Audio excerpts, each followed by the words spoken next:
You told yourself it was just desire. But if that were true, why do you always feel emptier afterward? Why does the silence hit harder than the climax? There's a moment, right after it ends, where you lie still. Not satisfied, not powerful, just quiet, like something was taken from you. But you can't explain what. She's beside you, but you are nowhere near yourself. You smile, you nod, but deep down, you feel the ache, like you traded something sacred and got nothing back. You thought you were seeking pleasure, but what if that was not true? What if what you called lust was really your childhood wounds in disguise? Carl Jung did not see sex as just physical. He called it a portal, a ritual exchange between your ego and your unconscious. Every time you touch someone, you are not just touching skin. You are exposing your shadow. Because real desire does not come from the body. It comes from everything the body was trained to bury. Your shame, your fear of rejection, your hunger to be chosen, even once, without having to earn it. But no one taught you how to see this. No one explained that in every act of intimacy. You are handing someone your soul in disguise. And when you give that away unconsciously, it does not feel like connection, it feels like collapse. This is not just about sex, it's about what you have been offering, without even realizing it, and why it keeps leaving you hollow. Jung tried to warn us, but his truth was too painful for most to hear. Now that you are here, you can't unhear it. And by the end of this video, you will finally understand why so many men are starving, even while they are touching everything they thought they wanted. This is not just desire, it's the shadow in disguise. You think you want her body, but what you are really starving for is yourself. The moment you feel that magnetic pull, the eyes, the curves, the way she looks at you like you might be enough, it hits something deeper than attraction. It brushes against a forgotten hunger, not just to touch her, but to finally feel chosen. Most men don't chase sex. They chase the feeling that they matter, and sex, or what we have been taught to call sex, becomes the costume that craving wears. You see her and say, I want her. But beneath that, what you are really saying is, I want to be wanted. That's not lust. That's a wound, disguised as desire. Carl Jung believed that what we call love or desire is often the psyche's projection of its deepest unmet needs. In other words, you're not seeing her. You're seeing the part of you that was never held, never affirmed, never told. You don't have to earn this. You're already enough. And so, you project. Not just longing, but the emotional child inside you who still thinks that if he performs just right, she will finally love him. But she's not the answer. She's just the screen your unconscious uses to replay the same old ache. This is how the game begins. You start to perform, you dress the part, say the right words, stroke her ego. Not because you are manipulative, but because you are terrified of not being chosen again. You mask your emptiness with confidence. You hide your fear of being ignored with flirtation. And you call it chemistry. But it's not chemistry, it's coping. It's pain dressed in seduction. You were not taught this because no one wanted to admit it. That so much of male desire, especially when it's obsessive, intense, or unrelenting, is not about passion. It's about proving worth. And the worst part, even when you get her, the emptiness returns because it was never about her. It was about the hole inside you that no body can fill. Jung once said, until you make the unconscious conscious, it will direct your life, and you will call it fate.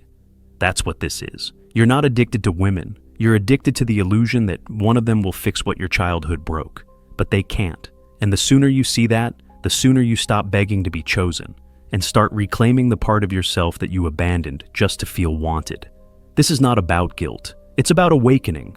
Your desire is not wrong. It's just been hijacked, not by her, but by the parts of you still crying in silence.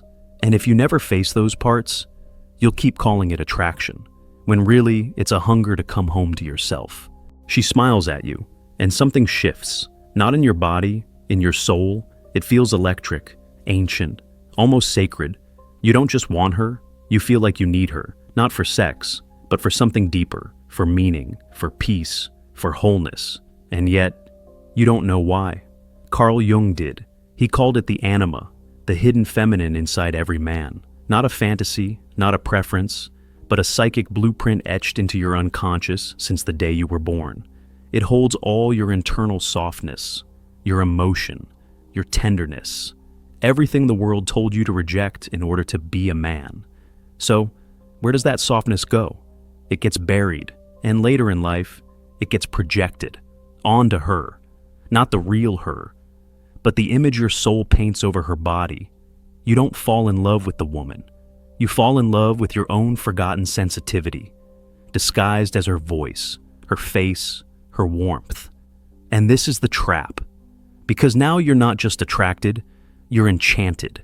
She becomes the answer, the medicine, the rescue mission. But how can she possibly carry all that? You've turned her into a goddess, not a person, a projection. And when she doesn't live up to that myth, you feel betrayed.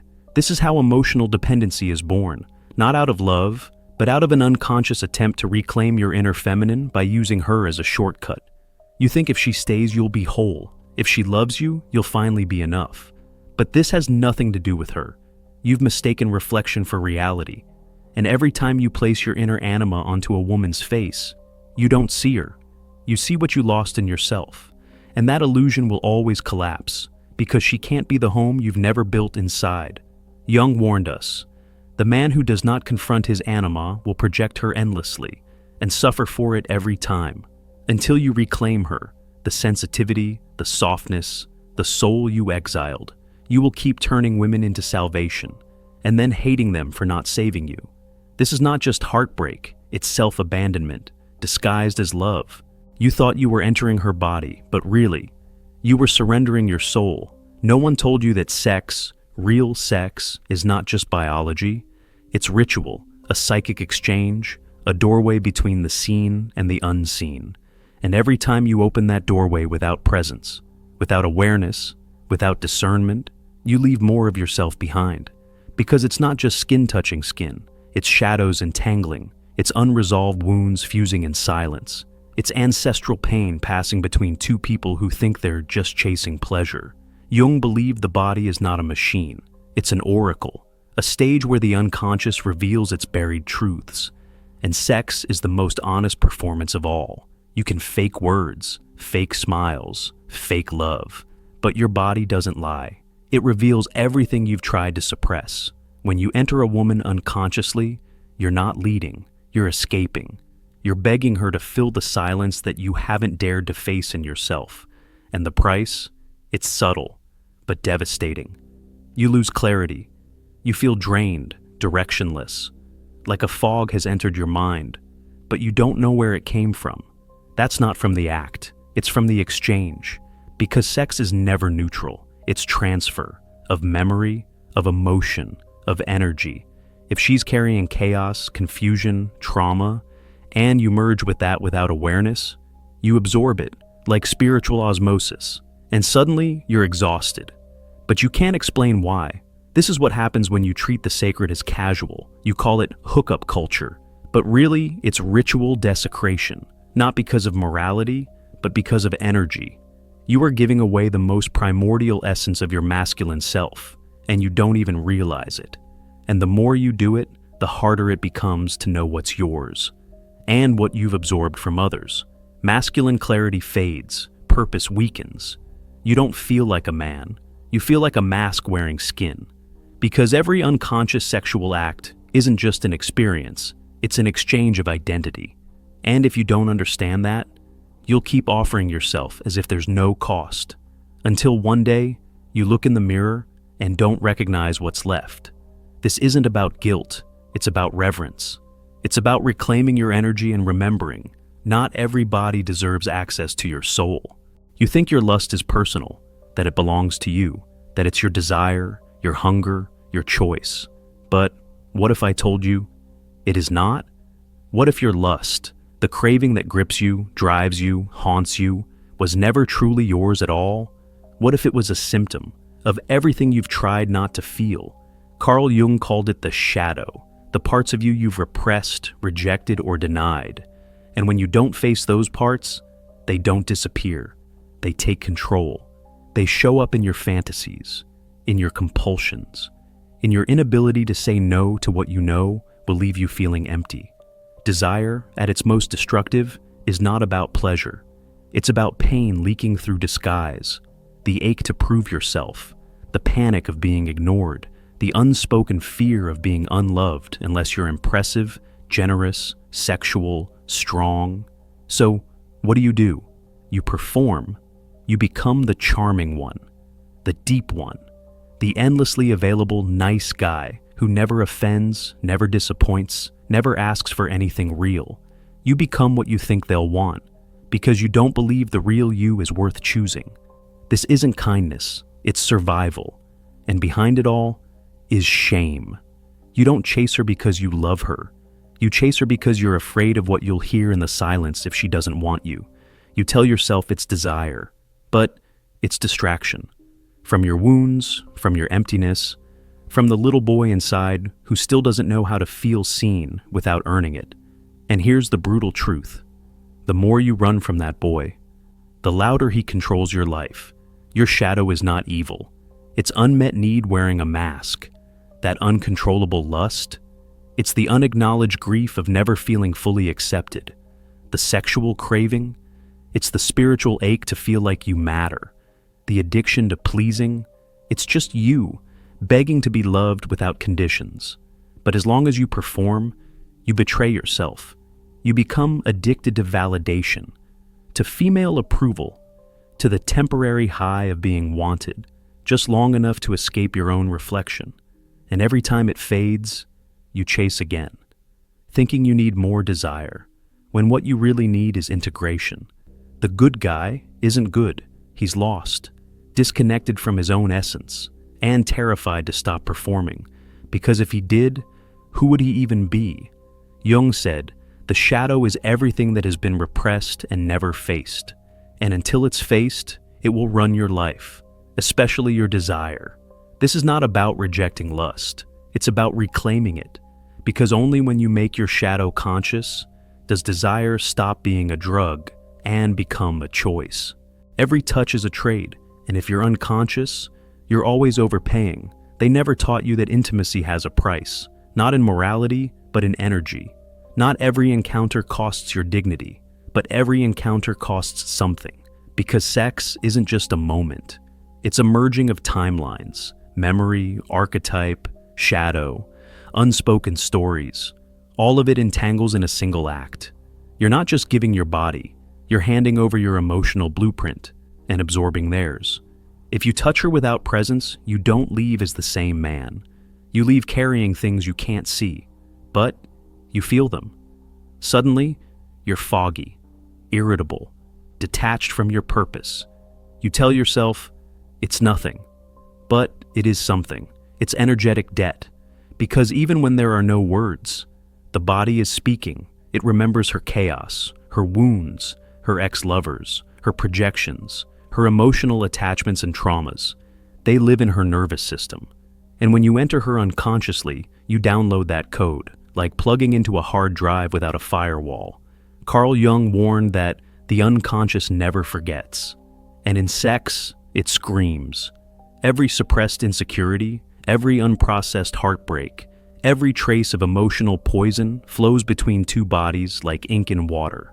But we romanticize it. We call it chemistry. We call it passion. We call it being good in bed, when in truth, it's leakage. The leaking of life force, of clarity, of self-awareness. And you wonder why you're tired, why your mind feels scattered, why your spirit feels thin.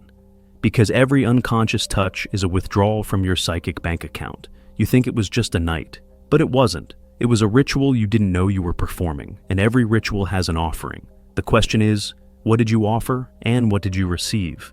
If you aren't asking that, you're not choosing your intimacy, you're just surviving it. This isn't about fear, it's about power. Because once you understand that sex is more than sensation, that it's archetype, energy, memory, and shadow, you stop giving yourself away like you're worthless, and you start moving like you remember. Your touch is not casual, it's currency, and your soul is the one writing the check. She left, or maybe she stayed. But either way, the silence after was the same. Not comfort, not peace, but something hollow. You lay there, staring at the ceiling, and you don't feel full. You feel faded. The room is quiet, but your mind is loud. Why do I feel worse than before? This is the collapse no one talks about. The post-sex emotional crash that hits not because you regret the act, but because you never got what you thought it would give you. See, the emptiness isn't about her. It never was. It's about what you were trying to extract, without even realizing it. Validation, worth, a sense that you finally mattered, a momentary escape from the ache you've carried since childhood. But no woman can give you that, because it was never hers to give. When you enter the bedroom hoping to feel whole, you're already fractured, and every move becomes an unconscious negotiation. If I give her this pleasure, maybe she'll give me myself back. But it doesn't work, because you're not having sex with her. You're having sex with the fantasy that she'll fix your self-esteem. And when she doesn't, because she can't, the emptiness returns, louder than before. Carl Jung believed that when we try to solve inner wounds with external solutions, we invite suffering. Because we're not healing, we're projecting. That's what this is. You projected your longing to be loved unconditionally onto a woman who never signed up to save you. So even if she gave you her body, you feel betrayed, not because she did anything wrong, but because your soul was hoping for something she couldn't provide.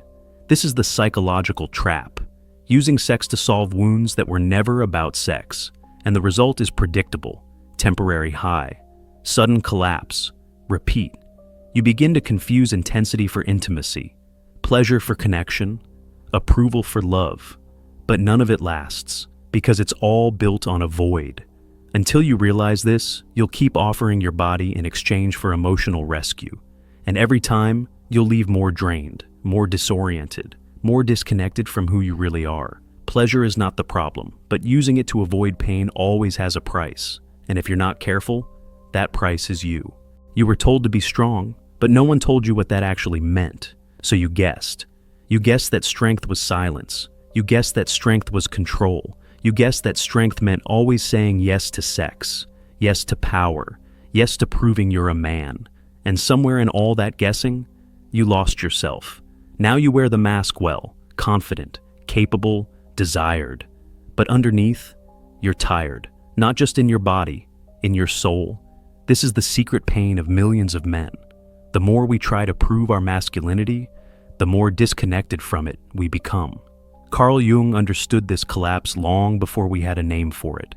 He saw that the masculine psyche, when divorced from self-awareness, begins to rot from within. You chase status, chase sex, chase validation, and still, you feel hollow. Because true masculinity doesn't need to perform. It needs to be present. But presence is terrifying when you've built your identity on denial, when you've spent your whole life believing emotions are weakness. That desire is conquest. That value comes from being chosen, not from choosing yourself. So you become a performer. You memorize the lines, play the role, convince her and yourself that you're the man she wants. But the act drains you, not because you're failing, but because it's not real. You're not leading, you're shape-shifting, morphing into whatever version of man the world rewards in the moment. And it costs you everything: clarity, direction, peace, and eventually, identity. The world doesn't need more strong men. It needs more conscious men. Men who don't measure themselves by how many women they attract, but by how deeply they've met themselves. Men who've faced the shadows that power can't fix, the grief behind the grin, the fear inside the pleasure. Because the collapse of masculinity doesn't begin with a crisis. It begins with a single decision: to trade authenticity for approval. And from there, you no longer lead your life. You react to it. You become an echo, loud on the outside, empty on the inside. But this doesn't have to be your fate. You can stop performing. You can start choosing. But first, you must face the parts of you that scare you the most. Because as Jung said, what you do not make conscious will appear in your life as fate. And the longer you ignore your truth, the more your shadow writes your story, while you stand there, wondering why your strength is killing you. You have spent years trying to earn something that was never meant to be earned: affection, approval, masculinity itself. But what if it was never about proving anything? What if everything you thought you had to become was actually something you just had to remember? Carl Jung didn't believe in becoming perfect. He believed in becoming whole. And wholeness doesn't come from performance. It comes from integration, from facing the parts of you you've exiled, your shadow, your softness, your wounded hunger, your anima. Yes, even the feminine inside you, the emotion, the sensitivity, the craving to be held, not just to conquer. Because here's the paradox. Real masculinity doesn't fear the feminine. It welcomes her within. And when a man owns that, he stops reaching, he stops chasing. He doesn't need to prove, he simply is. That's what presence is. Not stillness on the outside, but peace on the inside. No masks, no act. Just a man who's no longer afraid to be seen without the armor. This is where intimacy awakens. Not when you impress her, not when you perform, but when you show up as yourself, fully, silently, deeply. She'll feel it, that you're not touching her to get anything. You're touching her because your energy is already full, because you're no longer trying to extract worth. You're expressing soul. This is sacred desire. Desire not rooted in scarcity, but in sovereignty. Desire that doesn't beg, it invites. Desire that doesn't collapse, it anchors. Because when your lust is no longer a cry for rescue, it becomes a language of truth, not a mask, not a lie, but a reflection of the self you've finally chosen to embrace. Jung called this process individuation, the journey back to your center, where all parts of you belong, the strong, the soft, the sexual, the silent. And when you live from that place, you don't just have sex, you create meaning. You don't just feel pleasure, you feel union, not with her, but with yourself. That's the shift, from performing masculinity to embodying it, from chasing intimacy to becoming the kind of presence that invites it. Because the man who no longer needs to prove anything is finally free to love without losing himself. Now you see it.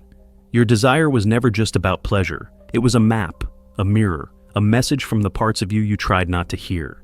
And what you do next. That's everything. You can pretend you never understood. Scroll on, go back, bury the insight beneath another hit of stimulation. But the truth has already landed. You know now that desire, your desire, can do two things: heal you or hollow you. It can be the prison you keep returning to, endlessly chasing women who can never give you what you won't give yourself. Or it can become the portal that leads you back to your soul. But only if you stop giving yourself away like your energy is worthless. Only if you stop treating your body like a bargain to earn love. Only if you remember that not every woman deserves access to your energy. Your presence is sacred, your clarity is sacred, your desire is sacred, but only when it's owned, only when it's conscious. Because unconscious desire always devours the one who carries it. But conscious desire, that becomes fire, that becomes leadership, that becomes love. Carl Jung taught that the unconscious is not evil. It's just unclaimed, unseen, unloved. And now that you've seen it, you can no longer say you didn't know. The next time you feel that ache, that urge, that pull toward another body, pause. Ask yourself, am I chasing her or am I running from myself? Because in that moment, you'll decide. Desire will either be the chain or the key. And that choice is the beginning of your return.